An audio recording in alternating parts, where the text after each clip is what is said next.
Now, an hour of clarity for exhausted people of our nation mired in toxic partisanship. Left versus right, us versus them. While we pay to keep our politicians fighting, how do we, the people, rise up and solve the great challenges of our time? We do it by embracing freedom and liberty. There may be no such thing as a free lunch, but this hour is as close as it gets. Welcome to A Free Solution. All right, welcome to A Free Solution. I'm Kevin Wilson, your host today, joined by Tim, the Freedom Variant O'Connor. Welcome, Tim. I'm here, brother. How are you? Doing good, living the dream. That's what we got to do, man. That's all we can do. Heck yeah. So we got a bunch of stuff to talk about today. We're going to talk about some of the January 6th stuff. Maybe we'll talk about the Ghislaine Maxwell stuff a little bit too. We should talk about the Maxwell stuff and what's going on with that. And we should talk about the January 6th thing because that is big news right now. And people are upset and excited. And we need to chill them out a little bit, I think. That's part of it. And then we'll maybe get to some other SCOTUS stuff, Supreme Court of the United States coming down, and how the states and lower courts are reacting to stuff now too. So we'll get some of that. We'll talk about that. I'm disappointed about the religious exemption thing in a weird way, and I think it's we can talk about the shadow docket stuff. I think it's fun to talk about that. I'm disappointed that the religious exemption people just didn't say we should be all for freedom and no mandates for anybody, and not just try to take. It's not freedom enough for me. I've said it before on the show. We're not cohesively and coherently fighting for liberty and individual rights. But I think we should probably talk about the January 6th stuff first. Yeah. Do you want to talk about aliens in Brazil? We could get to that. Maybe we'll get to that in the Fake News Friday segment. I don't know. I don't know if that's real. I'm just assuming it's fake at this point, but who knows?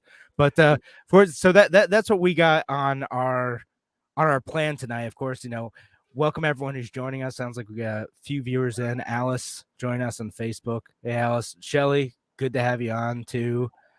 Way to keep your cool, Kevin. Perhaps you saw your show yesterday.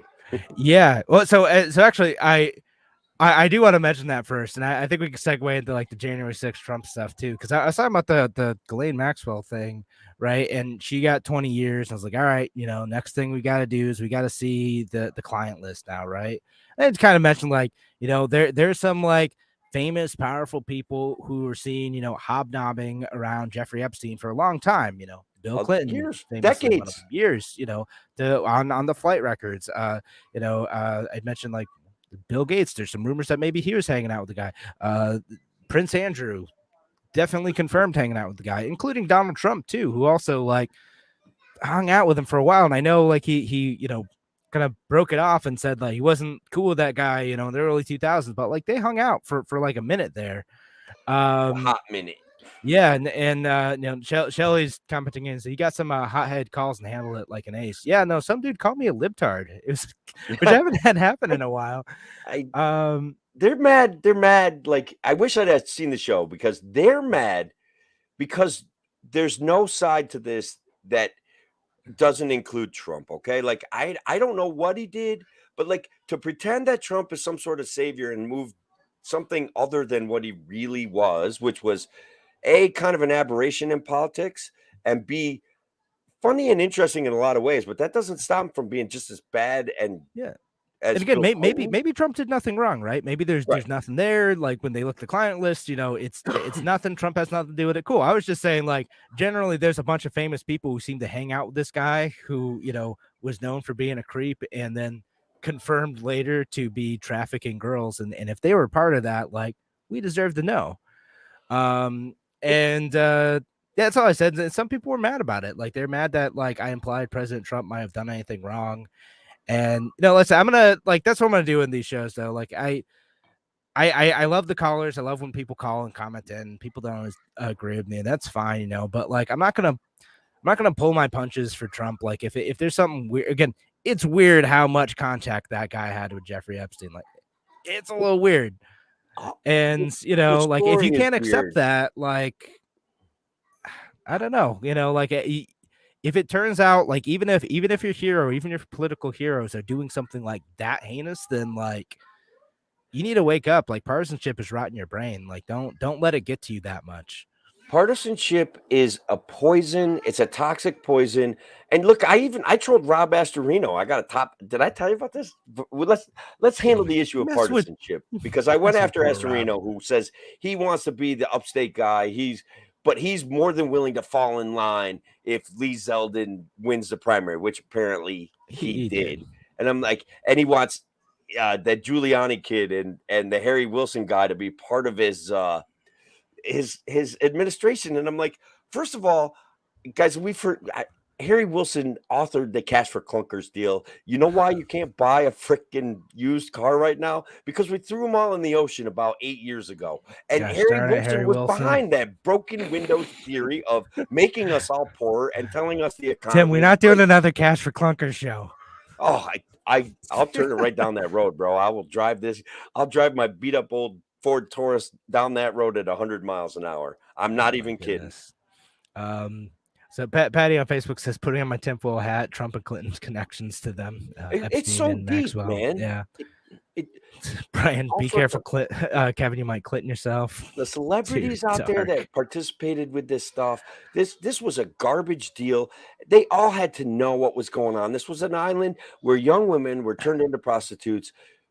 For money, but you know, so I'll say, like, there's a woman who called in the show. It's like, just because there's a president of someone with this guy doesn't mean, you know, that President Trump had done anything wrong, right? Like, and again, you know, like Elon Musk is also pictured with Maxwell. Doesn't necessarily mean Elon had anything to do, knew about her. Like, there's less evidence that he was like hanging out with them in the way that like President Trump and Clinton were. Yeah, but where there's smoke, there's fire. Harvey Weinstein, anybody? I mean, this guy got away with it for decades. Yeah. Right? They bury this stuff. They hide this stuff. The rich and powerful have connections. They ask for a favor. Epstein got away with so much garbage. Like, and we had prosecutors resign, attorney generals resign, because they're like, you know what? I really probably should have prosecuted that guy. And so that guy falls on the sword, and the trail almost dies there. And yeah, down in Florida where they suppressed all the evidence, and like he pled guilty, became a, you know, registered sex offender, and everything else went away. Like, what? Come on. Yeah. Well, at least Prince Andrew lost his job. Like when his mom found out. That was one of the few good things that come out of it. Yeah, what a creep. But so anyway, I didn't want to spend the whole time talking about it, other than like, I think you and I like mostly agree. The only thing you and I like might disagree on is I was like, okay, what I'm hoping happens next is like, we're probably not going to see every name out of that book, right? Because some of the names are just like written down. They don't know for sure that person may have done anything unless there's other evidence to support it, so they can actually build a solid case against those individuals. Because the government, if I'm giving them the benefit of the doubt, and I know you don't like doing that, but I'm giving them the benefit of the doubt, if they're actually trying to do a job right, they need to go and gather enough evidence to effectively make a case and get a conviction. And if they go into it like, you know, half-cocked, like, it's not going to like work. It's going to make things way worse. Okay, and then you'll end up with like a lack of conviction. I love the innocence of your youth, Kevin, and the wisdom that the childlike innocence when it comes to giving these guys the benefit of the doubt. We heard these rumors 20 years ago that this was a pedophile ring going with young women being trafficked and being used for rich and powerful. We heard it. There were some charges, and then they all mysteriously disappeared. And then we were told we were conspiracy theorists, bro. Like, so I'm saying this information's been out there for a long time. You're giving me doubts, right? Like, maybe we shouldn't trust the government to do the right thing here. I don't know. Steven says, are they going to prosecute anyone? I don't know. I don't know. Lynn Bailey, I think on your side too, says, but not one of them has faced any charges, never will. No one more than Ghislaine will spend any time locked up. Said maybe again, like, yeah, like the clock's kind of ticking for me. The clock's been ticking since like she got her guilty conviction, right? Like, I can accept like maybe there's a strategy. They they start with her, and then they kind of roll down the list of like, here's all the people we have enough evidence to go after, right? Yeah. That hasn't happened yet, and maybe they're still working on it, and maybe there's some people like they're gonna lawyer up, like Donald Trump. He's gonna get a bunch of lawyers if he had an accusation against him. The Clintons, they're gonna get messy, right? Like all There'll be sorts no of folks. witnesses. If it's the Clintons, there'll be no witnesses left alive to testify. Yeah, like if you go after some of the richest, most powerful people in the world, like what's that phrase? Like if you take a shot at the king, don't miss. Like it's kind of like that, right? Like they got to make sure they don't miss. So I hope that's what's happening, and it's not just like we can't touch these people, or we don't want to get involved with this. If look, the Durham stuff, right, with the investigation, and some decent news broke about that turned out to be true, and I was harping on we're never going to see anything out of that guy, and we still haven't really seen any real convictions, but I was like, this is a delay tactic. This is a system corruption, and we're never going to see anything. And then 2 years later, they actually came through with some stuff. I don't think that they won. I feel as though they proved that there was some more. There was more to the story, but yeah, who knows what's going to come of that. Speaking of investigations, though, that's a great. We should talk about the January 6th stuff too. Because there's the January 6th commission. Yeah. Mostly Democrats on there. Mostly Democrats, and as a lot of my Republican friends like to say, rhinos. But look, guys, I'm hard pressed to find someone that isn't actually a rhino. Like what we have is a group of people that love the power that the state gives them. They put on a show for you and me, and that's it. That's what happens. It's bread and circuses, Kevin. I know you like that saying. It's all just bread and circuses.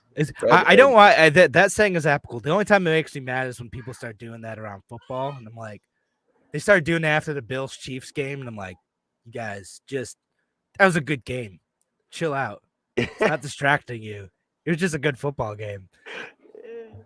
I know, but anywho, January 6th stuff. All right, so like part of it. That's right, Ryan. Go Bills. Go Bills, Ryan on Facebook says. So I'm wearing my Bills hat for those who listen to the podcast version of this. Yeah. But anywho, the January 6th commission, it's funny how the whole thing ended up like coming about, right? Like part of it was supposed to be, this bipartisan, like actual investigation, like facilitated by Congress, but get like additional resources to be able to do like the full investigation into it. And the Republicans didn't really want to cooperate with part of it. The Democrats didn't really want to share some power. I'd say like mostly like the actual full like 9/11 style commission like investigation was kind of throttled by the Republicans. But okay, so the Democrats are not trying to build a prosecution case here. They're supposedly just trying to get to the bottom of this, but you're right. They're putting on a show, right? It's like that's public. Yeah, that's what they're because it's mostly run by, entirely run by Democrats and Republicans who do not like Trump now at this point. Any like pretense for moderating, the content of that and pulling back stuff that might be a little bit more suspect, is kind of withered away, which erodes the ability of average folks to be able to trust that this investigation is getting to the truth of the matter and figuring out if there are any crimes committed or lessons to be learned from this incident. Well, we're having some fun with it though. Like they're presenting us with some fun stuff, right? This Cassidy Hutchinson, okay, the 25-year-old former aide of Donald Trump. She was all over the news with the snippets and the sound bites of her testimony, and I don't know how people read it, but for me, there was a distinct amount of putting on airs, which automatically caused me to doubt the veracity of her story. And guys, like, look, I've played it straight about Donald Trump. My favorite thing that he did was move towards a better system of energy independence. Okay, other than that, he kind of drove me crazy. Okay, but the stories told about him and the twists and of his statements and turning mean tweets into something that were just, I don't know, some sort of major affront to society. It's like he was who he was, guys. I mean, so like there's some like legitimately bad stuff that he did specific to what happened with his efforts to like overturn the election, and he might have been a sincere believer in that stuff, right? Mhm. Like he might not have been like insincere in like his belief that he won, but some of the ways in which he went about it are concerning, right? So like there's the goofy stuff, like the Cassidy Hutchinson thing. Like there's some stuff in there like where with Trump wanting to like walk with his people to the Capitol and the Secret Yeah. Service being like, absolutely not. Like Yeah. that is not a safe situation, Mr. President. You're not allowed to do that. But then And he him being reached mad for a about it. guy's clavicles, Kevin. He reached for a guy's clavicles, and Yeah, like I've the never- one story that people were talking about is like him reaching up and trying to grab the wheel and like grab the neck of like the Secret Service agent. And this back was of an not something SUV. that she had heard. Again, this is like the secretary for the chief of staff, who had supposedly overheard it from the deputy chief of staff, but he says that isn't true, and the Secret Service says it isn't true, or at least the part where he lunged for the wheel and the But how do agent. we get to the bottom of that? Shouldn't the Secret Service just be right up right after her to counter her arguments and her positions and say, look, you're saying I said this, I was there, I didn't say this. And shouldn't we, Yeah, if it wasn't a show, well, shouldn't that be the very next step if they really wanted to get to the bottom of it? But now the news media is talking about her. Unless it's Fox, and guys, I stayed in a hotel room. I watched some Fox. Like, I'm sorry, I apologize. I watched some CNN too, but like, gross. I don't Why'd know. you do that to Fox, yourself? until like Fox makes me laugh. That Waters guy is kind of obnoxious, and Tucker will lean hard into like libertarian concepts right up until he no longer can handle that, like until he has to speak for the state, like Yeah. so. Okay, so I watched some Fox, and Cassidy doesn't look good there, but any place else in print, she looks like a savior. She Yeah. looks Well, again, to me, it's mixed. So, like the conservative criticism that it's all hearsay. Like it's not all hearsay, right? Like there's some stuff like she was in a position where she was subpoenaed and had seen some stuff, that was inappropriate. Some of it's, sensational, right? Again, the Yeah. Secret Service story, the plate story, like makes Trump look like a kind of a baby that he threw his plate against the wall, but like Does anybody doubt that he has emotional outbursts like in front of no, people? like again, that's not a surprising thing to anyone, and like so, like that doesn't really advance things. Again, the things that like actually advance stuff. Okay, did he really say? And this is worth looking into. Like President Trump allegedly knew that or believed that that crowd was armed, and that wasn't a concern to him because he wanted to lead them to the Capitol in order to support their cause of like stopping the, in his mind, illegitimate certification of the election, right? And when people express concern about not just his safety but the safety of Vice President Pence, he's like, well, they're not going after me, so they go and try to hang him, like whatever, I'm kind of paraphrasing like what the testimony was. I'm like, okay, well, that's again maybe not crossing the line into criminal territory, but continues to be in the line of like selfish dirtbag territory. But that's well-trodden ground here. Look, I'll be honest. That's another thing that I didn't dislike about him, because the only thing I get out of politics is the opportunity to laugh and the opportunity to show that these people are jokers and clowns and frauds. Okay. So those two things. And Trump did offer me some of that stuff. Like, certainly he did offer me some of that stuff. Yeah. No, he does that. So again, stuff I'm actually concerned about, right? It's like, okay, like that's pretty uncool of him. Like him trying to get the DOJ to interfere with like the election processes, like that's an actual concern, right? Like he's trying to use the levers of government in order to maintain power, or him putting pressure on the Secretary of State of Georgia and election officials in places like Arizona to go and find votes. Okay, yeah, no, that's not great. Yeah, that seems like we're getting closer to actually committing a crime here. What crime would that be, Kevin? He's using his power inappropriately to pressure election officials to interfere with the results of an election. But what if that guy looked and found votes? He said he did, and he wasn't going to find them. And if he looked and he found votes, it's different than looking and actually seeing something, right? Like it's right. The way that guy felt it was Raffensperger, whatever his name was. Yeah. He felt like he wasn't being asked to be thorough in checking the accuracy of the votes. He was being asked to go and manipulate the results. I know, but that's how he understood. That's feelings, and that's from a Republican though. Again, like if you, I don't care if he's a Republican. He's a rhino. It's a rhino. Well, because he wouldn't like bend to the president's will on this thing. Well, that's where we get into dangerous territory though. Like luckily, like our system, like the election folks are like, nah, I'm not gonna do that. I take pride in this job, and so like any irregularities and goofiness that happens with the election was within like the normal parameters of stuff, which is to say like relatively small. Yeah, I do want to cover this. Patty's comment here: the January 6th committee will decide to restrict protest marches and rallies, etc., so that an insurrection will never happen again. I fear that this is true. I mean that will be the end result. That these hyperventilating, clowns in, high offices will just make rules that us peasants have to follow.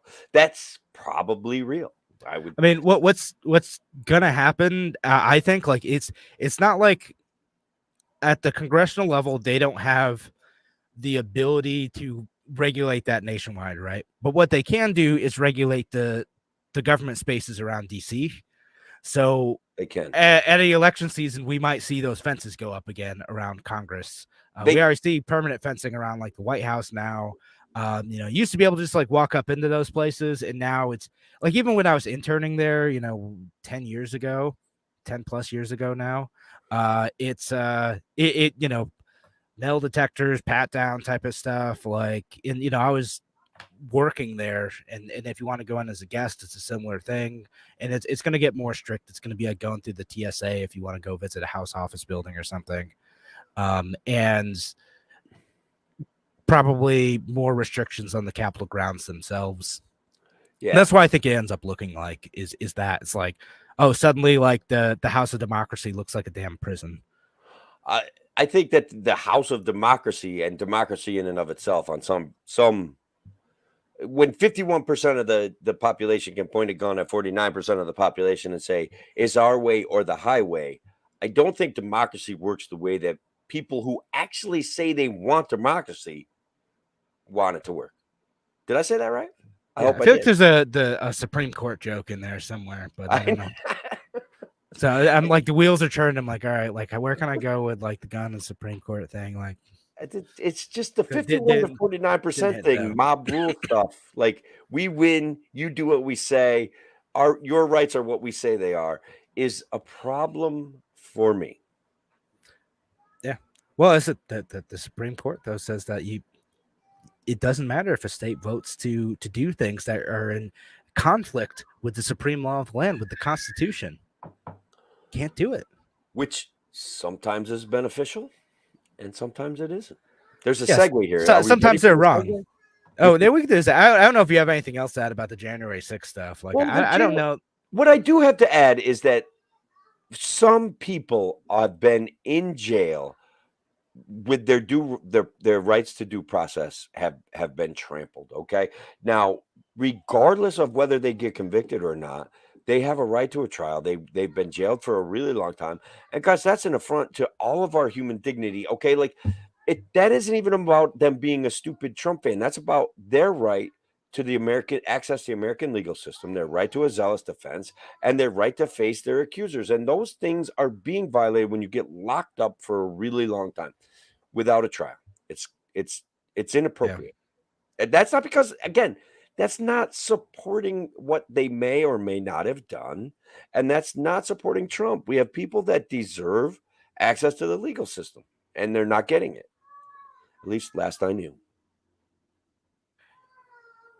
Yeah, so I'm gonna post a link, by the way. Like, just if you want more on this, like, there's a decent long form reason article on the on some of this January 6th stuff. Also, it links to a David French article that is worth reading. Like, this article kind of makes the case that it's mostly talking about the incitement to riot stuff, right?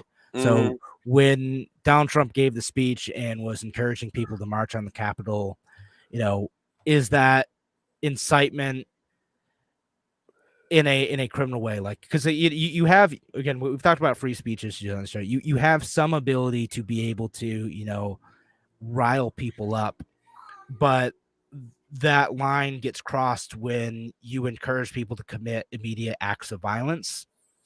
And someone like David French, who's like an anti-Trump, conservative guy, makes the argument that he crosses that line. Like he had gone overboard and was encouraging his supporters to march to the Capitol, commit the crimes of like interfering with the electoral process, possibly hurting people, and therefore Trump committed a crime. The Reason article says, nah, he probably didn't go that far, and we should be careful about trying to get used to that we should continue to treat speech pretty liberally, in the sense of like you liberally, not in like the big L liberal, but liberally in that you have to go really far and commit really specific actions in your speech for it to actually be criminal. I think that Reason does a good job of laying out some of these positions, and I think that more people should read Reason articles when they come across their screen. Those guys are basically devout to the what we would call the centrist libertarian perspective, and they take on the tough issues that if you go to CNN or you go to Fox, you're not going to get this centralized notion that there is a real story to tell here and what's really important about what's going on. Yeah. Good ideas don't require force. That's all. Ryan Bedford on Facebook was asking what Tim's shirt says, and now the people listening to the podcast also know as well. That's right. It's no secret.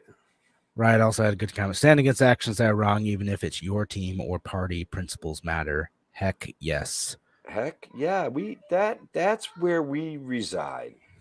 Yeah. And it feels good. It took me a while to get here. Like I said, like I kind of started out as a liberal, then I kind of swung to a kind of conservative because I'm watching all the rules and the increasing regulations and the laws kill small businesses in my area, and watching people demand taxes that are just chasing away businesses, and people are blaming China or blaming something when in fact these businesses existed for decades, and what changed was the amount of regulations that they faced and the amount of taxes that they had to pay.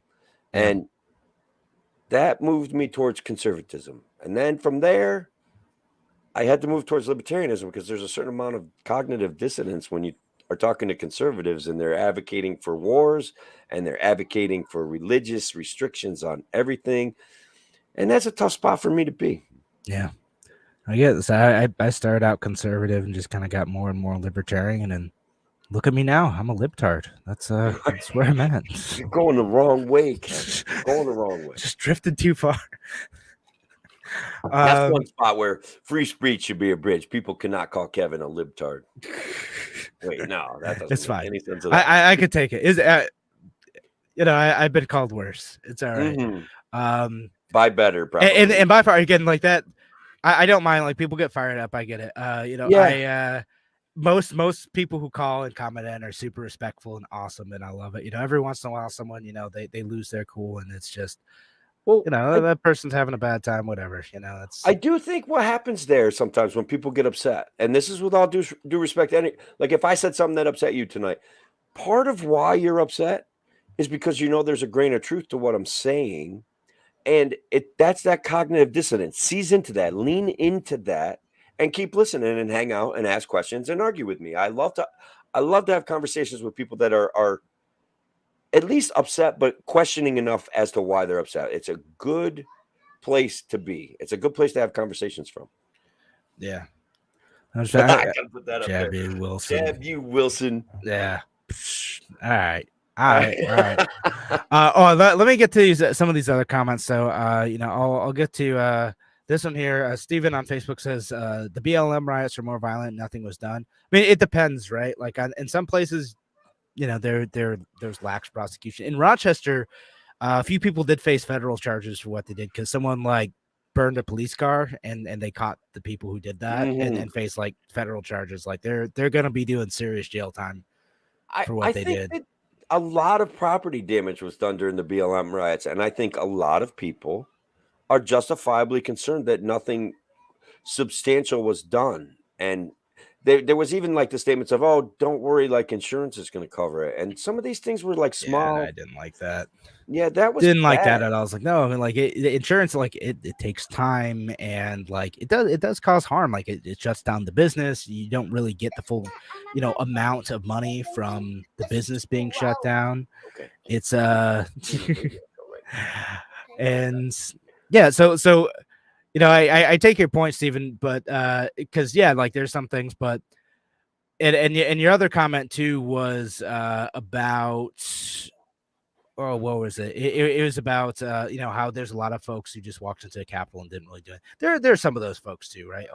Huge amount of people who just kind of like walked in and yeah, some of them I like not all of those folks are facing charges, right? Some of the other folks who like wrecked stuff or stole stuff or like whatever, they're facing charges. Like, hey, again, I'm a little bit murky. I'm still not convinced. Like the January 6th commission, like kind of promised to show that there's like a grand conspiracy of like organizing a riot to overthrow the results of the election. And I don't, they haven't really proved that yet. They proved a whole bunch of like shady stuff has happened. Like, again, Donald Trump being a selfish dirtbag who's concerned with preserving his own power is not exactly news to anyone like who isn't beholden to him. The grand conspiracy argument though, like mostly it was a bunch of goofballs who like, well, I don't know what they thought they were going to do. Some of them maybe thought that they were going to be a part of some historical moment to like save the republic or whatever. And most of them are just like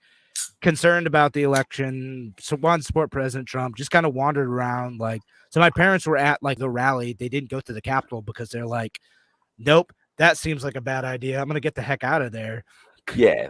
I want to speak out on behalf of some of those goofballs. Like, I don't want to just dismiss them. They're what they, a lot of people that liked Donald Trump, and this is, I think you understand this, okay? They see the corrupt system of power that rules over us, that the constant virtue signaling that fills campaign coffers and regulations that don't allow us to buy baby formula from Canada or Europe and stuff like that. They see these things. They see that insulin in the United States costs hundreds of dollars more per month than it does in Canada and Europe. And they want to know why that is. And then they realize they saw Donald Trump as the guy that could change all of that. And on some level, there was one other thing he did in there about importing drugs. I remember that was, I didn't dislike at all. It was great. And then he did some like prison reform stuff. So he did some things that challenged the system as we understood it. So I hope that they all saw those things and were there to like, hey, this is what we need more of. Not just worshiping Donald Trump and thinking that he was, a messenger from God. It'd be great if we get the distinction between those things. A couple more comments. Brian says, how do you know you're a true libertarian? When you're called AD and are in the same day. Yeah, no, that's part of it.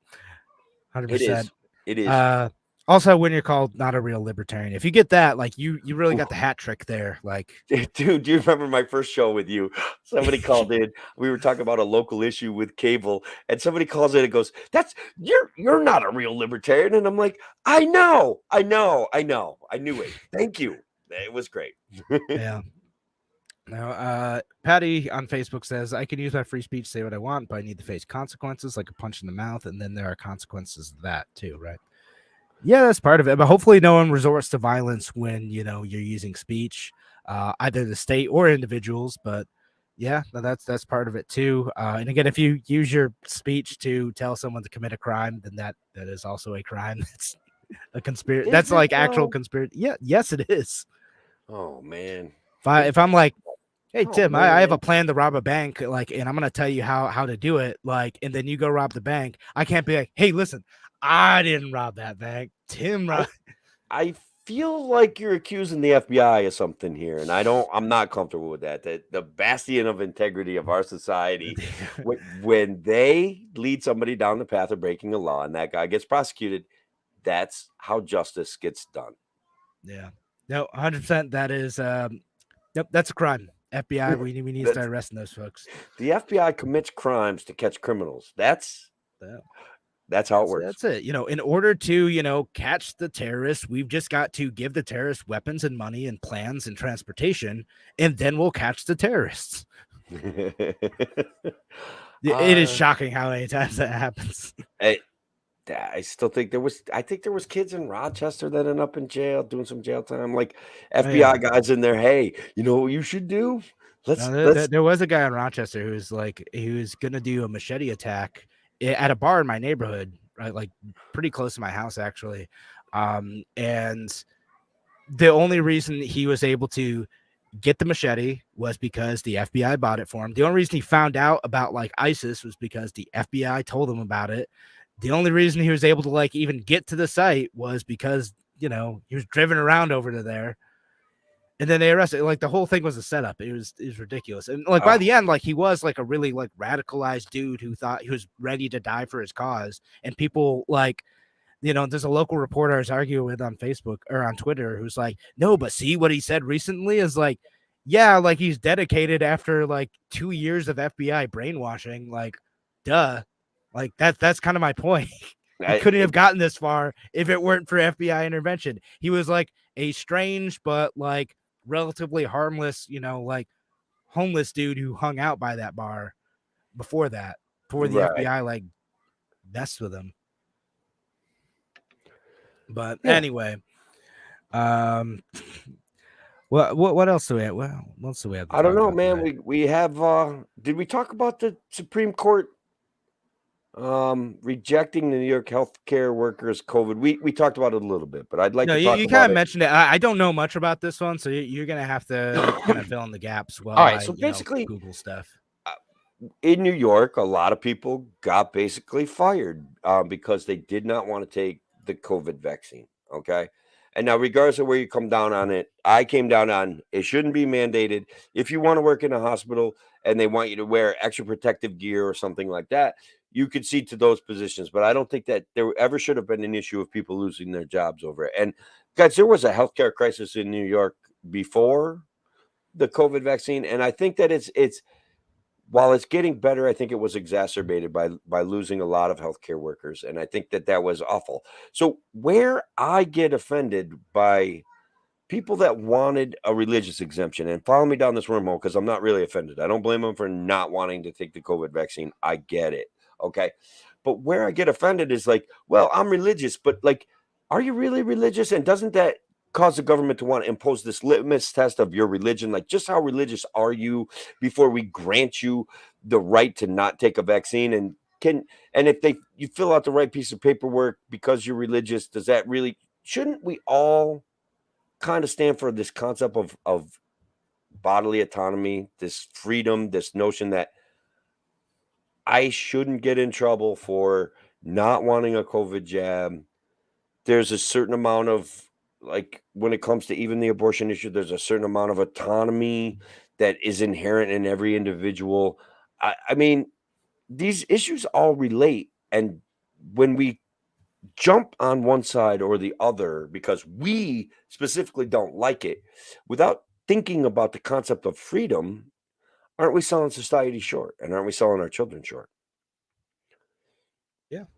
Did I say that beautifully? Was that poignantly said, or was it just kind of a rambling pile of Bud Light laden nonsense? It was a beautiful ramble, Tim. All right, beautiful. Thank you. No, great points there. And I did just post a link to the court case that you're talking about, right? And it's these types of cases sometimes get a bit less, nationwide press coverage because it's the case that the Supreme Court didn't take. Correct. So, and there's a bunch of those too. Other cases where the Supreme Court said, "Yeah, we're not going to take up this decision." So the decision of the, whatever other court had last taken it will stand, right? Right. So like, whatever appellate courts. And so in this case, that's what happened here with the New York religious mandate. And Gorsuch, Alito, and Thomas, I think it's Alito. It was Alito. Yeah, Thomas and Gorsuch. Gorsuch. Yeah. So those three, they thought that they should have taken that case because many times there is, case law about religious exemptions to vaccines. It's kind of well established to both have and require that thing. So not bringing that to the Supreme Court for that question seems a bit odd and confusing in light of other case law. So there's not any clarity on how courts ought to proceed legally in protecting or not protecting religious exemption rights to certain medical interventions. When you say it like that, it sounds like they should have taken it, to be honest with you. I think they probably should too. And again, this is, as you can say, like, this isn't like a pro and anti-vaccine thing, right? But like religious exemptions to things like should be like, is there a compelling enough case for public safety to override, your personal beliefs in not wanting to get, a medical intervention? Again, the pro mandate side is like, well, this matters for keeping everyone around you safe. The anti side is like, you shouldn't have to do anything if your conscience objects to it, right? You're not, there's not enough direct harm to others by not doing this thing that it's worthy of state coercion. And I agree with that. That's kind of like how I see things. Alice says our courts do not protect us. Steven says, yes, Tim, my body, my choice should apply to vaccines too. Yeah, Steven, I agree with that too. It should. It's yes. But would it kill us to have some consistency here, Tim? I mean, I don't know. That's honestly, guys, that's part of how I got here. At least when I get talking to libertarians, I don't feel like I'm the craziest person in the room anymore, because I fight with people being logically inconsistent, and I fight with the notion that we all end up hypocritical at some point or another in our lives, where we just emotionally respond to something. But every single day when we take this either or, this Democrat versus Republican thing, it's this constant nonstop battle for who can be the most hypocritical in 1 week. And guys, I don't know, like, I think the Dems win more often, but I think that the Republicans win it a lot too. And so when I say that they're like two wings of the same bird, I mean that. I really want you guys to understand that I mean that. They're fighting for the power in your mind and in the state, and to fill their campaign coffers with millions and millions of dollars. Yeah. And get cushy jobs. Those jobs are easy. Guys, they're all on vacation right now for 2 weeks, 3 weeks, whatever. There's supposed to be important stuff going on in the country. Like they want to write legislation to protect Roe v. Wade. It's Independence Day weekends. If you're not on vacation, you don't love America, Tim. That's or you have a job that is that what it is? Kevin, you know what? You can't get off, but I don't take vacations. I just don't. Even when I'm on vacation, my favorite part of a vacation is working on my house. That's how manly I am. That seems healthy. That's not going to go wrong anywhere. No, I hurt my knee working on my own house, and then I had to take an extra week off from regular work, so that was dumb. Didn't work out. And then I don't know, whatever. Yeah. But on the hypocrisy thing, I think I talked about it. May have been like either the Wednesday or Monday shows. Like everyone kind of flipped on like states' rights type of stuff too. Like, well, should we be protecting individual rights? Should we be protecting? Should decisions be made at the state level? On the was it the Second Amendment decision? All the progressives like, oh my goodness, the states have a right to do this, and they're overturning democracy, and the states ought to be able to regulate this thing. And then, week later after the Dobbs decision, no, this is an individual right. And like, just guys, it should both be an individual right. Both of these are individual rights. We did a good job with that, talking about that on that show 2 weeks ago. I hope people will go back and check it out, where we pointed out where the Supreme Court swung hardcore authoritarian in support of the state, the police state guys, like the border agents, right? And civil asset forfeiture, they took this hard turn in favor of that we were really disappointed in. And like our man Gorsuch, who's been our favorite constructionalist when it comes to the Constitution, kind of went sideways on us. It just no, it like didn't on make a legal bunch of sense different to me. things. It's there's a bunch of like weird ones from them. Trying to remember there. I think there's another like strange one too. Well, the one with I haven't read his dissent on this. The other one that came out with today about the Biden administration reversing Donald Trump's policy to house immigrants who are requesting asylum status in Mexico, even if they're not Mexican. And that was an administrative policy put into place by the Trump administration. And then the Biden administration just said, no, we're not doing that anymore. And several Supreme Court members were like, no, he's not allowed to do that. I'm like, I don't know that I understand your reasoning for that, but maybe like I'm just not getting something about that. When the Gorsuch was included in that, I was like, well, if it was set up by executive fiat, why not remove it by executive fiat? Like what? Why? I think that there was, because they challenged it when if I recall correctly, when he executive fiated this thing into power, when he breathed life into it, they challenged it then and they lost then. So what, the Biden administration? Yeah. Well, because the first time they like did it improperly, like there was something in the law where they had to, I forget, like they had to do it in a certain way, and they didn't do that the first time around. And then the second time around, so that was like June, and then October they ended up, going back, following the right process and doing it correctly. And that was kind of what it was. Like it's a whole like administrative process thing, process crime, if you will.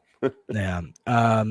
A couple more stuff, and then I want to get to like some of the New York State news. But Shelly says, why can't we bring ballot access to SCOTUS? So, like, yeah, so Shelly on YouTube asked that question. It would be great if that would happen.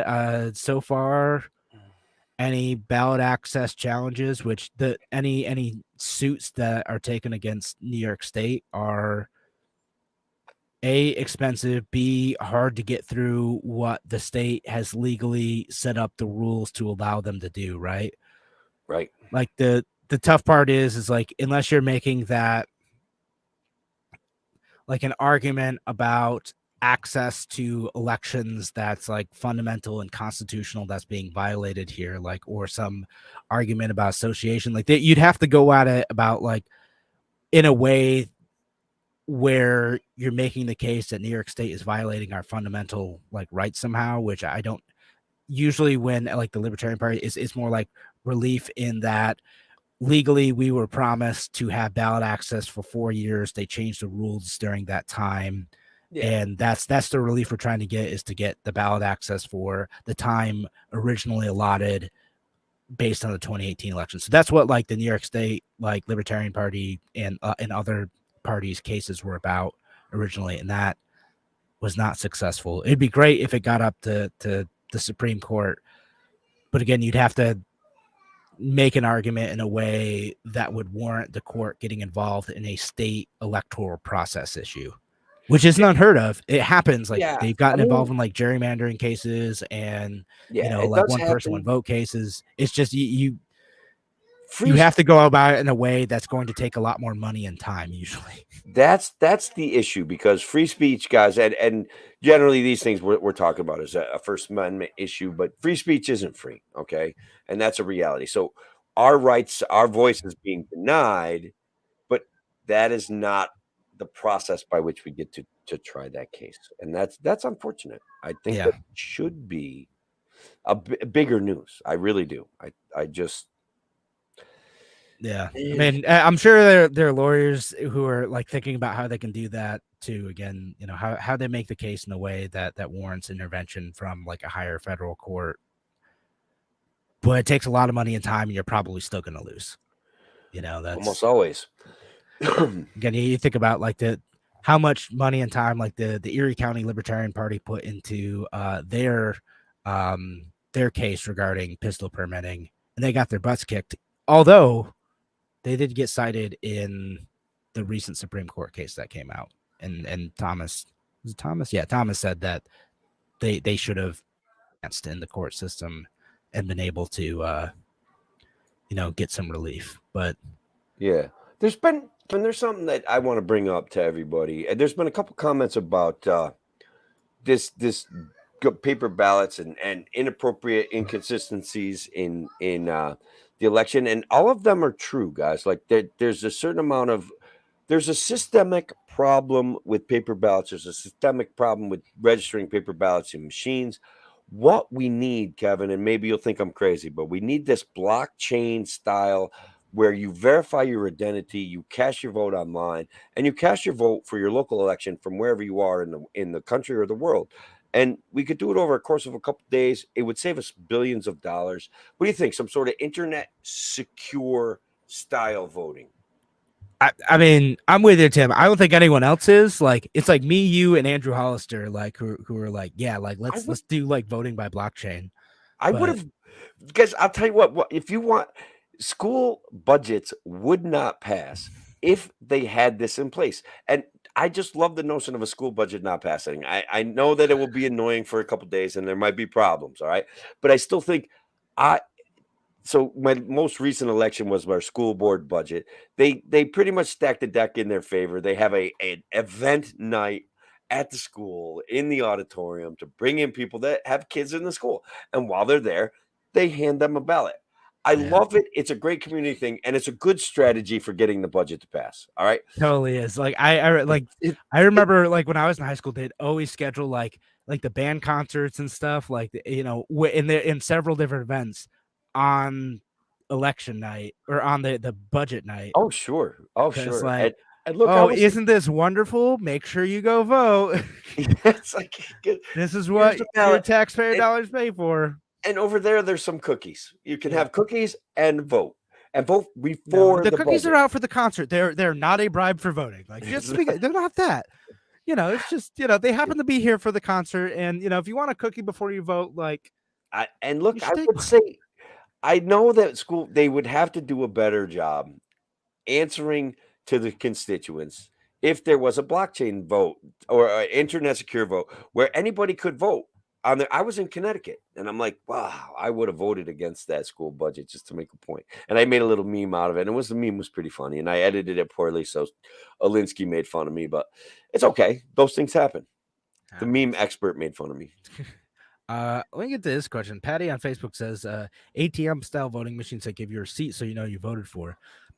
So I'll say there is a little bit of a risk to that, right? In that you'd have to put in some protections for unscrupulous employers, union bosses, anyone else, right? Like, because the reason why we have secret ballots that don't have receipts, there's actually a good reason for this, is that like we don't want folks being like, hey, you're gonna lose your job if you don't vote a certain way, right? And show me that you voted a certain way. Correct. Which is also why you're not allowed to take like pictures in the voting booth too. Like that's supposedly what that's supposed to protect. Now, does that get taken too far? Is that a little bit silly? Like, yeah, maybe, but like in theory, that's what it's supposed to protect against, is like, so you don't have to take a picture and say like, look, I voted for, Joe Biden, like you said. Hillary Clinton, like William Weld did.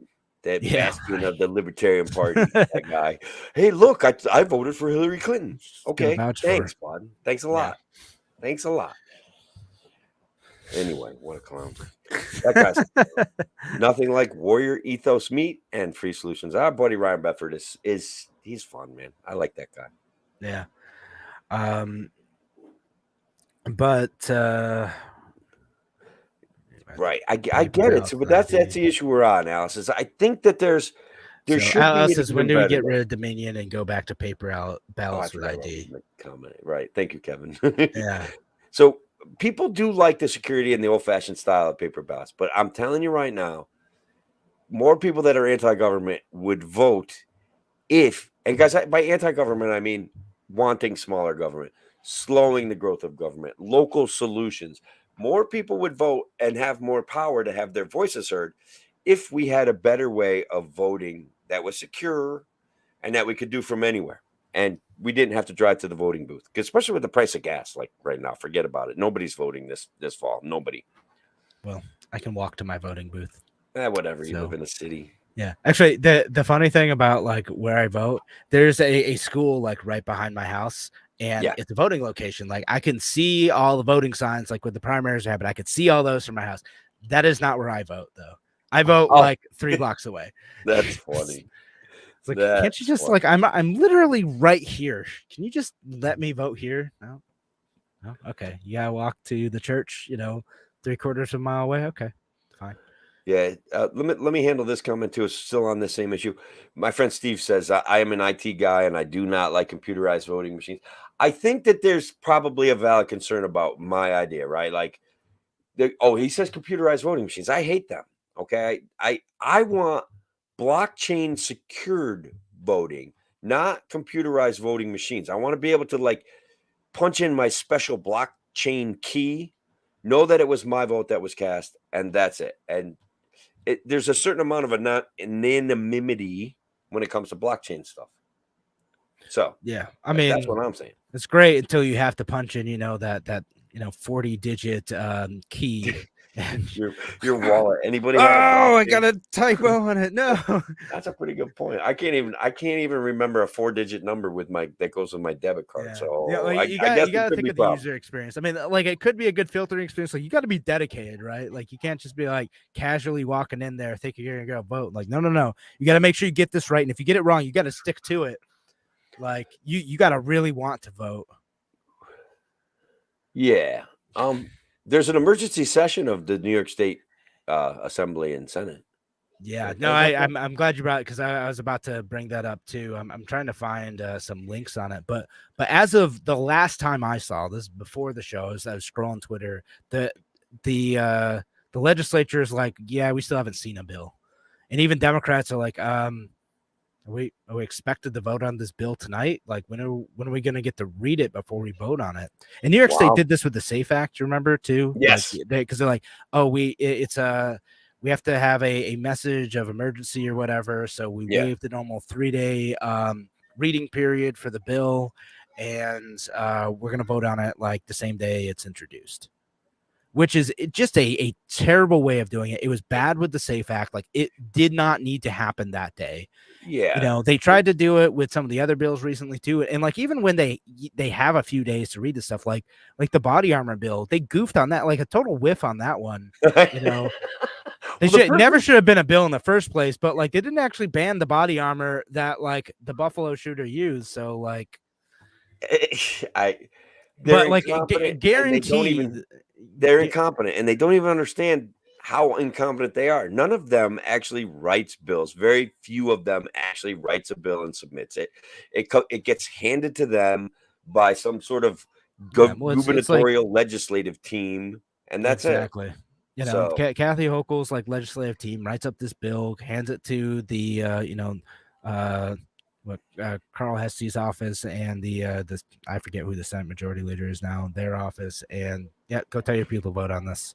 Yeah, and so purportedly, I guess I don't know if we ever said what this bill might be. It might be to roll back some of the restrictions while keeping as many of the restrictions as they can on our already interesting gun control system in New York State. Yeah. Well, so like the New York State likely has to do something to get in compliance with the court ruling, right? Because again, this law was specifically challenging New York State's May issue regime, right? Which many states that have concealed carry have, kind of constitutional carry, like you could just do it. Others have a shall issue regime, which says meet, X, Y, and Z criteria, and you will be approved, right? Like do a background check, take a course, like whatever, whatever those requirements are. New York and a couple other states, like Hawaii, I think was another one. They have like May issue regimes, which maybe we will. Like you have to go through and meet a bunch of objective requirements, and then meet with someone like either a judge or a sheriff, and then they get to decide if you're approved after meeting all those other requirements. And all the Supreme Court case does is say you can't have this arbitrary nonsense anymore. Correct.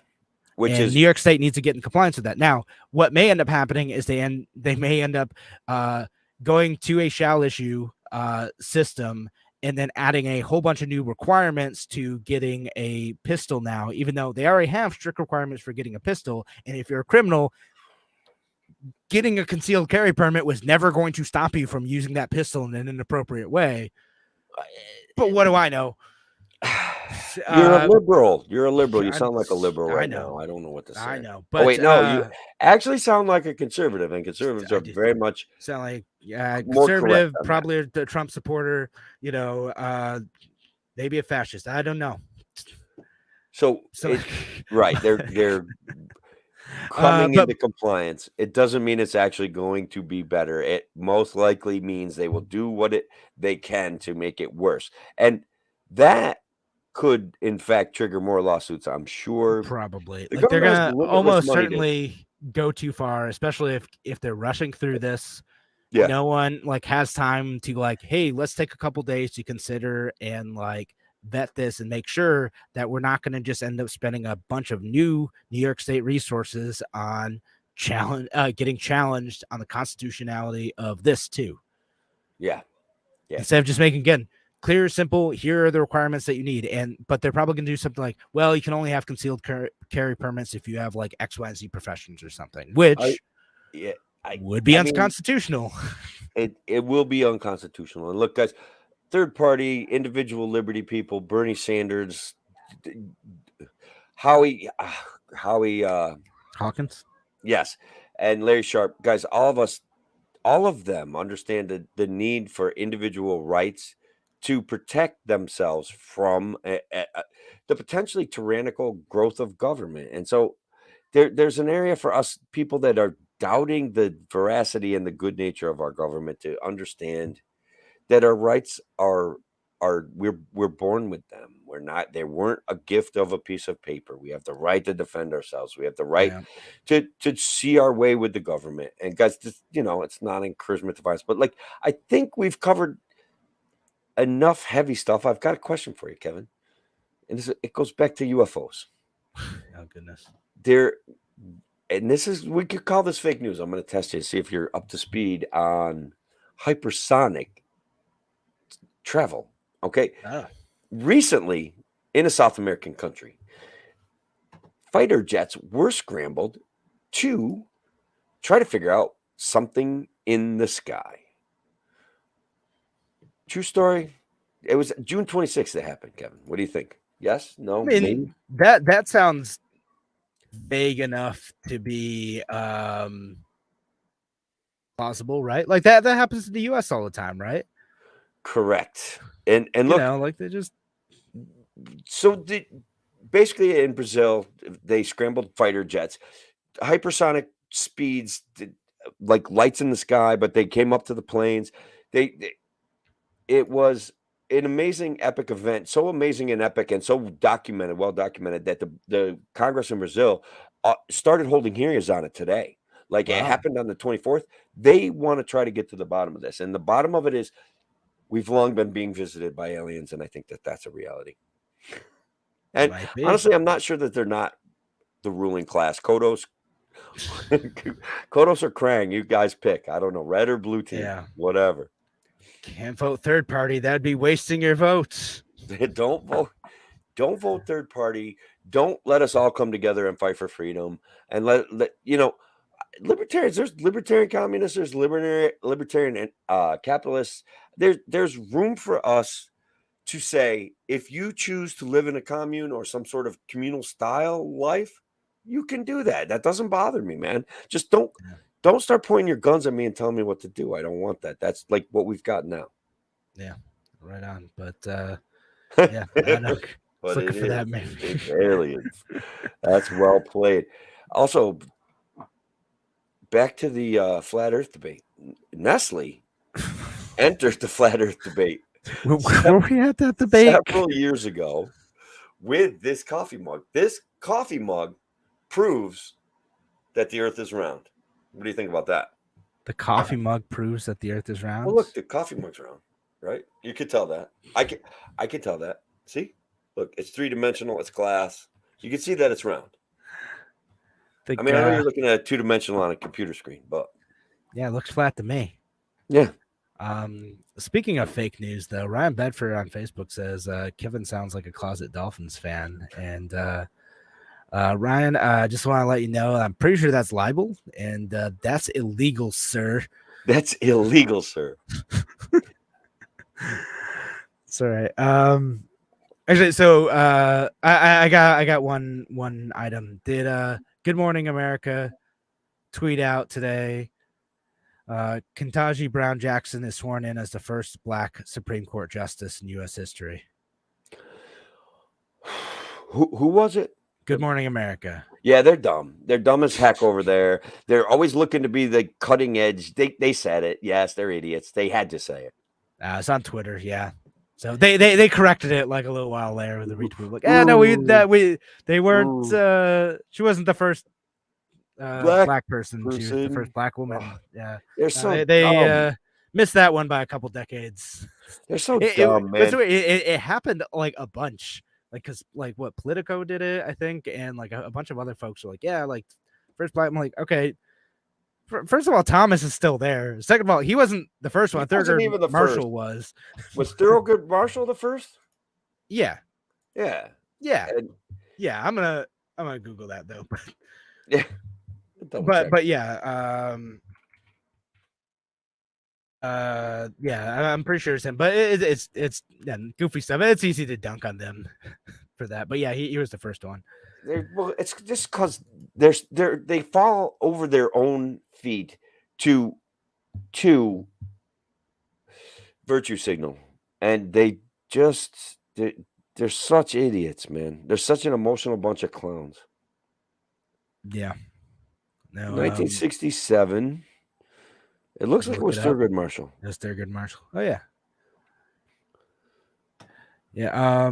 And let's see, some good comments here. Logic on Facebook on YouTube says if third parties are allowed up on the stage, I don't think a Republican or Dem would ever win again, at least for a long while. You know, I wish that were true. They like third parties should be allowed on the stage, and they do better when people are able to like hear and understand their ideas. Yeah. But people are very, very loyal to the idea of like their party, or at least the fear of the opposing tribe winning, right? Yeah. And that's what it is. Again, like I knew folks, like I knew a guy in Larry's 2018 campaign who had one of those like 8-foot banners on his front lawn. You know, so dedicated dude, donated money, got one of these big banners on his front lawn, and then election day he messaged me. He's like, dude, I couldn't do it. What if this was our turn to beat Cuomo? I voted for a Republican. I'm like, what? Dude, why? That's what Rob Astorino literally typed to me on Facebook.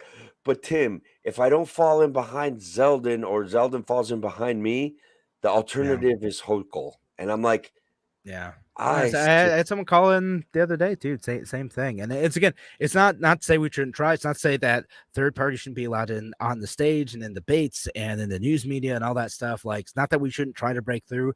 All I'm saying is it's tough. Like, it's not just a matter. Winning isn't just getting on the stage. That is just the next step.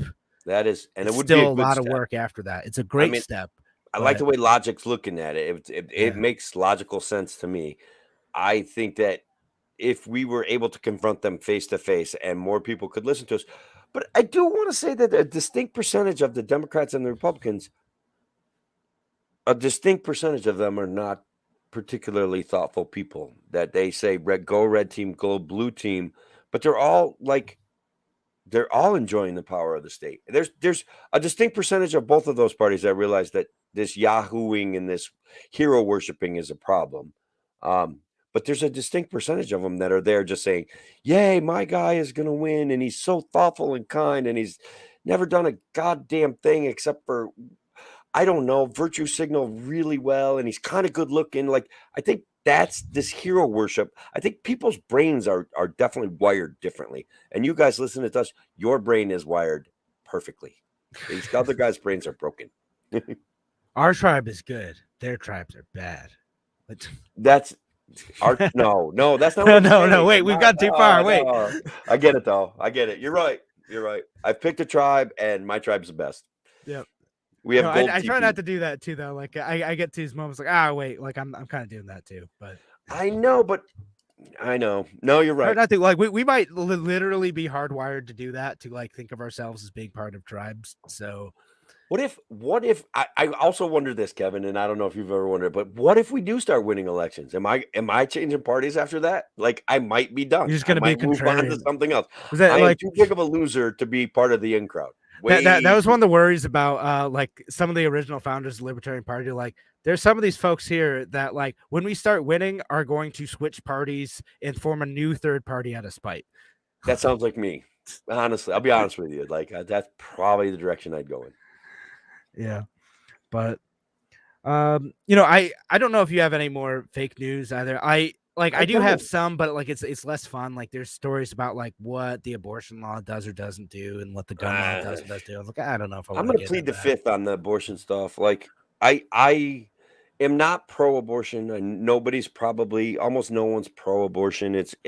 There's a choice issue. There's I want that uncomfortable agreement. And my friend Yeah. Steve actually likes Astorino.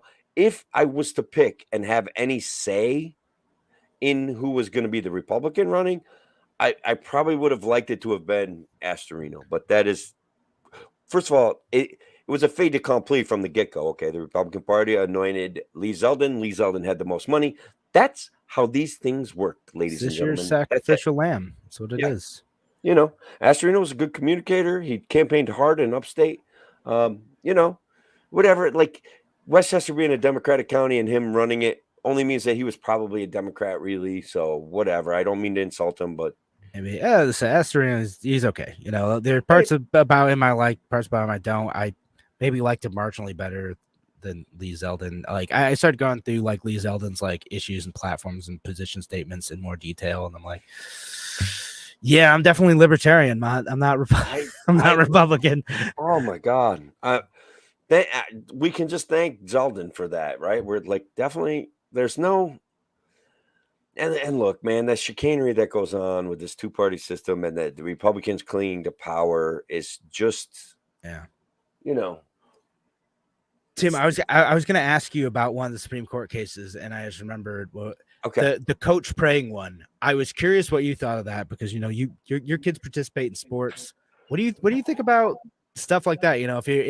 If one of your kids' coaches were like, hey, you don't have to pray with me, but everyone kind of felt like you needed to, or if it was a private thing, like would it matter? What do you think of that case? Oh, good. My internet's breaking at exactly the right time. Oh, good time for you to bail. There you go. I was getting some weird feedback over here. So look, praying is for me a free speech issue. Now, my children and myself and my friends, I encourage them to make whatever decisions that they want regarding religion. That's up to them. I encourage thoughtful discussion and I encourage thoughtful debate about religion.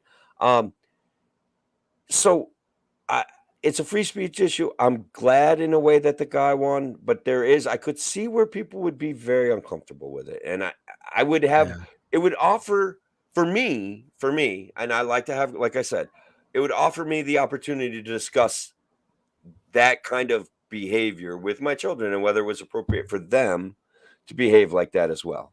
So it wouldn't bother me. All of my teachers' craziness, it gives me opportunities to discuss and hopefully shape their future for them to enjoy it better. Like, for them to be comfortable and happy. What did you think? Did it bother you?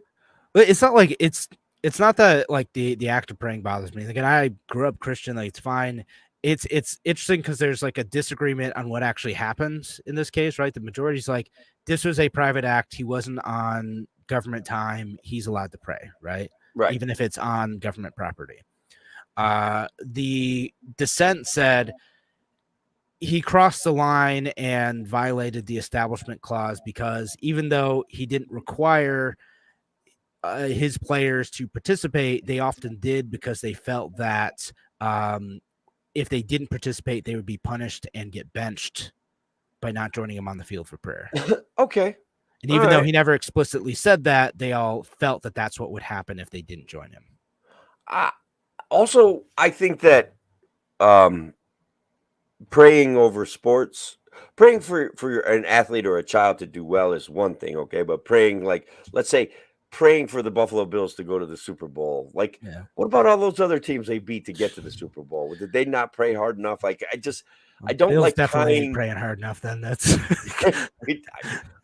I tried that, but No, but and again, I like because I grew up in this culture. Like a lot of times, like it sounded like it was a post game prayer, and it'd be more like, "Thank you for keeping us safe. Thank you for this opportunity," like that sort of thing, right? So it's like a Yeah. prayer of like praise and thanks. Which again, I'll read this comment from Patty too. Can I bring I a was stage gonna and pull that smud up. That's a good one. kids cast a circle, pull out a prayer rug, read from the Talmud? Which religion? I do think people would probably feel differently. Some people would feel differently if it was a different religion. To me, like what religion it is, like doesn't really matter, right? Like it's the part that bothers me is like if the kids felt pressured to participate in a religion that they might not agree with, and if there was an implied threat of withholding playing time for it. Yeah. Again, if the facts of the case were actually that, as compared to a private prayer that some students may wanted to participate in. Again, there are points in high school where I would have been like, yeah, sure, like if you want to pray, like I'll join you. Like again, we had like the pastor's kids on my team, on my soccer team, like Yeah. like it wouldn't have been a big deal to me, and I would have willingly joined, and it would have been like wouldn't have mattered. But again, if it were like a different religion I was less comfortable with, would I have felt pressure to participate because like I was always one of those marginal players. Like I don't need to do anything more than make the coast. I'm barely making this team, and I know it. I was always a marginal player, and I wouldn't have prayed when I was in high school. But then I would have definitely blamed the coach for benching me for not praying, right? Like, so I don't know, like. Well, that's kind of it. Like, if I didn't participate, I definitely would have mouthed off and been like, "You're only doing this because I didn't pray with you," and I would have. Don't you know how good I am? About it. Yeah. So yeah, in hindsight, I might not have been good at sports. I don't know. I tried really hard at certain sports, and there was sports that I was okay at, but like I was decent at baseball, and I played basketball with all my heart and very passionately. So I wasn't that good at it, but that's it. Yeah. I was on the C string of the B team of the modified boys team in high school. That was the last in 7th grade. That was the last time I played basketball. Well, 8th grade. I didn't make the team at all in 7th grade. 8th grade, I was on the C string of the B team. I went to a small school, and there was no question of making the team. If you tried out, you made the team, and there was decent effort put in at getting you some playing time and some experience, even if you were horrible. And eventually, I worked my way up into a starter position my senior year. And like I said, I played with all my heart. It's just people were like a little quicker than me sometimes, or could shoot better, or could jump higher. Those all were things that I had to deal with. So it is. I mean, listen, before I moved to New York, when I was in like it wasn't ASO, but they had like those soccer teams, and like there's like a military base, like baseball team, basketball team. Everyone could make those teams, right? Like you just signed up, you paid your money, you got put on a team. Junior high and high school, like when I moved up to Oriskany, New York, even the modified teams, like they just had limited resource. They couldn't like have unlimited teams. They couldn't have unlimited players. Didn't make sense. Right. So like I didn't make the baseball team one year. I did make it like another year, and then I was the only player who like would sit for full games like multiple times. Man. I was bad at those. So what I do, I joined, I joined soccer because like we were already like merged with another school and couldn't afford to cut anyone. We could barely hold a team together with two different schools. That's the sports for everybody. And then volleyball, same thing. No one's getting cut from volleyball. No one wanted to join volleyball. Basketball was the popular one where they would cut people. So I played that. That's all right. I like volleyball. Yeah. It's pretty decent at that one. Super bad at baseball though. Just not great at that. I scored one basket my entire time on the C string of modified basketball. That was it. I did not get a lot of playing. There's probably kids that didn't score any baskets, Kevin. Think about that. It was just like me and one other kid on the team. It's still built. It built character, Kevin. Think about that. Sports builds character. You don't have to be good at them. Yeah. No, I loved it, you know, and it was great. I was just, I was super bad bad at some of those, and that's fine. That's a learning thing. Like go and focus on things that you're good at, you know. Or Yeah. I could have like put in the effort to try to get good, but like I didn't. I wanted to focus on other stuff. So, but yeah. Yep. Ryan played soccer, basketball, baseball, in high school. Good times. Yeah, I mean, I really enjoyed playing sports, and it certainly gave me time away from home, where my home life was honestly a bit challenging. First string soccer. Yeah, so Shelley it made first says, string soccer and no other school sports except track. yeah, Yeah, no, it's. I yeah. mean, Shelley, I think, grew up on a farm like I did, and I was just glad that they let me play sports instead of making me milk cows. And then I still had to do my chores and all that other bullshit. And it was like not even my family farm; it was just some random old that my mom fell in love with or whatever. Oh my god, it was a nightmare. no, I had to. I spent the entire summer between 8th and 9th grade clearing brush. Like we bought land on the same street as my grandparents to go and build a house, which was cool. I'm glad, like in hindsight, and even then, like I liked the idea. It was very exciting that we built our own house. Like we had the house, like so I got to, you know, help my dad put in the insulation, run the wires, install the lights, Oh, you that's know, cool. like all that stuff, like the plumbing. So we got to, you know, me and my brother got to see like every aspect of the house. And it's a family of like electricians and plumbers and stuff too. So we all had like the expertise to do most of it ourselves. We did everything essentially except for like the actual like framing. Like we got someone else to do that part. Just because to get it done fast, like you Yeah, can have a exactly. crew of Like they like framers it was one of doing it those and- things. Yeah, like they, you know, they had some like modular frames. They just come in, like set it up. Yeah. Like they set up the frame in like a day. It was crazy. Cool. Were they Amish? No, I don't know who they were, but we did have to spend the entire summer before clearing the brush, right? So that was like me and my dad, my brother, and like my uncle, my grandpa, like cutting down trees, getting out the wood chipper, you know, chainsaw. They would chainsaw up the logs. They didn't trust me as like, you know, a 13-year-old that used to chainsaw. So all I got to do was move the logs. And I got poison ivy every week. Oh man, I got poison ivy a couple times. We did not pay enough attention to like, there's all these weird vines all over the trees. Weird. Carrying them. So you have some familiarity with a wood chipper. Oh yeah. As Sure most do. libertarians are fond of wood chippers. That's right. Useful, great tool. Yeah, multi-purpose. Anyway, on that note, yeah, on coming that note, back around, just call it a night. It's late. We've gone almost an hour and a half now. Well, that's because of all the people that were leaving great comments. It gets easier and easier, man. The more they talk, the more I'll talk. You know that. Heck yeah. So yeah, appreciate all the comments from everyone listening today. Y'all keep this show fun. Hope you guys are having fun listening and joining in this show too. So yeah, no, we'll be on next Thursday for our online show, and of course I'll be on next week on Wednesday. Monday's not a live show. It's 4th of July. No one's at the studio, so it's a I can't believe that they're not dedicated enough to make a live show on Monday. I know. So I said, someone call Bob and leave him a message. Both the Bobs. Tell them. Tell them. 4th of July. Get in the studio so we can listen to. No, I want to hang out with my family on 4th of July. I think it's going to be a good weekend for sure. Yeah. You guys all be safe. Yeah. Be safe. Take care. Have a great night.